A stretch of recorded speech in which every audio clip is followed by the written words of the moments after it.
and welcome to SG Global News. From Nigerian court clearing a Christian mother's name of a blasphemy charge to a live nativity scene in Slovenia, bringing Christmas story to life, we have many stories to cover.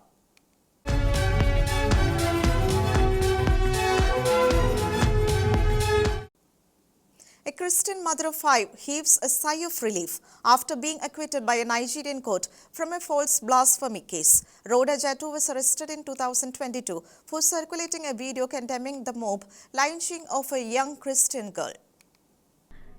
In a remarkable victory for religious freedom in Nigeria, a mother of 5 has been legally cleared of false charges after a 2.5-year legal battle. Rhoda Jattu, aged 47, breathed a sigh of relief as a judge in Bauchi State granted her a full acquittal of blasphemy charges that had been unjustly brought against her in 2022. Alliance Defending Freedom, a Christian legal advocacy group that brought attention to Jattu's plight, expressed delight at the acquittal, thanking God and stating in an official release, quote, "No person should be punished for peaceful expression," end quote. Jattu was arrested by Nigerian authorities on May 20, 2022, after forwarding a video to her colleagues. The video showed a Muslim man condemning the mob killing of Deborah Emmanuel, a Nigerian Christian college student. News of Jattu's actions quickly spread, leading to outrage among local Muslim groups. Angry mobs held rallies calling for her execution by stoning. One group even posted a photo online, labeling her the one God has cursed. The unrest following Jattu's arrest escalated into large-scale violence, resulting in injuries to 15 Christian men and the destruction of several buildings. Jattu was initially denied bail and spent 19 months in prison, remaining in detention until 2023. During her trial, her lawyers' efforts to have the charges dismissed were repeatedly rejected by judges, citing provisions of Sharia law which is enforced in Bauchi State. Jattu's ordeal was linked to the tragic death of Deborah Emmanuel, whose killing highlighted the persecution faced by Christians in Nigeria. Deborah, an aspiring lawyer, was attacked and killed by a mob of her peers after she posted on social media that Jesus had helped her pass her exams. She was dragged from a safe room where she had been hiding and was brutally set on fire. This case has drawn international attention to the plight of Christians in Nigeria and the challenges they face in freely expressing their faith. Aggression by Arab migrants in Europe shows no signs of slowing down as the 50-year-old Saudi doctor rams into a Christmas market in eastern Germany, claiming the lives of 2 people and injuring 60 people. A 50-year-old Saudi Arabian doctor rammed a car into a Christmas market in central Germany, killing at least 2 people and injuring over 60 others. According to reports, a child was among those who tragically lost their lives. The perpetrator, identified as Talib al-Abdul Mohsen, drove his car nearly 400 meters through the Christmas market in Magdeburg before being apprehended by the police. Talib al-Abdul Mohsen is a psychiatrist born in the Saudi Arabian city of Hufuf and has been a permanent resident of Germany since 2006. According to Daily Mail, Talib identifies as a Zionist atheist and is a staunch critic of Islam. He is reportedly wanted in Saudi Arabia on charges related to terrorism and smuggling girls from Saudi Arabia and the Gulf states to European countries. However, Germany allegedly refused to extradite him and instead granted him political asylum in 2016. This terror attack occurred just 1 month after German Interior Minister Nancy Faeser issued a warning. At the end of November, Faeser had urged citizens to remain vigilant, citing the heightened threat posed by terrorist organizations, particularly the Islamic State. The attack in Magdeburg has left the world in shock, with numerous world leaders condemning the act and expressing their heartfelt condolences to the victims and their families. Donald Trump's spree of selecting Catholics to the key positions of his cabinet continues as Catholic Vote President Brian Burch is appointed as the U.S. ambassador to the Holy See. President-elect Donald J. Trump nominated Catholic Vote co-founder and President Brian Burch as the next U.S. ambassador to the Holy See on Friday.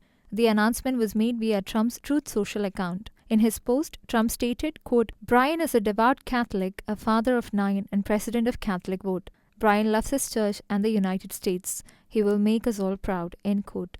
Brian Burch co-founded Catholic Vote, one of the largest Catholic advocacy groups in the United States, in 2008.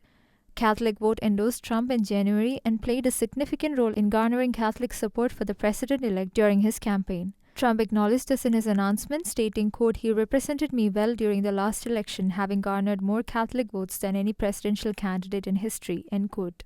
Birch expressed his gratitude to the president-elect as well as to his family and the team at Catholic Vote who supported him. Emphasizing the significance of the Catholic Church, he stated, quote, "The Catholic Church is the largest and most important religious institution in the world, and its relationship to the US is of vital importance," end quote. He pledged to work with leaders in the Vatican and the new administration to promote the dignity of all people and the common good. The devoted father of 9 from the Chicago suburbs also serves as the president of the Seton Montessori School Board in Villa Park, Illinois.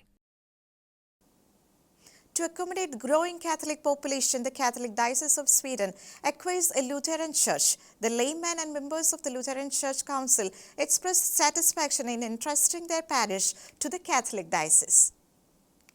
The Catholic Diocese of Stockholm purchased a Lutheran church from the Church of Sweden on Thursday to accommodate its growing Catholic population. The agreement centers on St. John's Church, a cathedral-like building with a beautiful Gothic interior originally constructed in 1890. St. John's Church can seat 900 people. For years, it has not hosted Lutheran services, as these were held at St. Stephen's Church in Vanadas, London instead. In recent years, the church has been used by the Polish Catholic Mission in Stockholm. Since the onset of the Russia-Ukraine war, the Ukrainian Catholic Mission has also been celebrating its masses there. The shared use of the space fostered a deep friendship between St. John's Parish and the Catholic Diocese of Stockholm.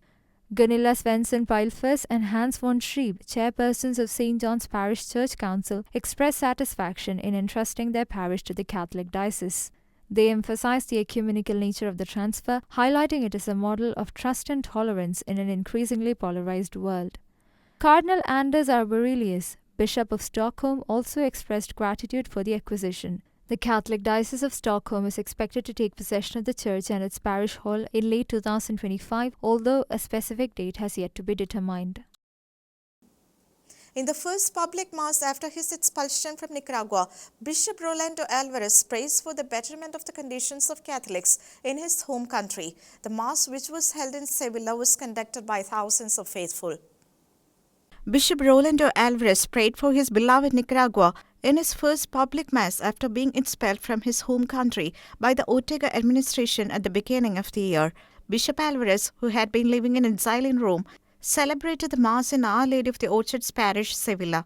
During the Mass, Bishop cryingly recalled some passages from Pope Francis' letter earlier this month to the Catholic Church in Nicaragua, which has been facing an unprecedented level of persecution under the dictatorship of President Daniel Ortega and his wife and co-president Rosario Murillo. Bishop Alvarez also reminded Catholics about Pope Francis' assuring of presence of loving providence who takes care of its beloved in the most depressing times. To conclude his homily, the bishop asked the gathering to pray for the betterment of conditions of Catholics in his home country. At the end of the Mass, Bishop Alvarez offered his spectral cross to Our Lady of Sorrows as represented by her image in the church. Persecution of the Catholic Church shows no abating as the Ortega administration orders religious sisters to leave the country by the end of December. Live nativity play in a Slovenian cave brings Christmas story to life and astonishment to the audience. The 35-year-old tradition brings people from all around Eastern Europe to Postmark Cave.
That's all for today. Until we meet again, God bless and thank you.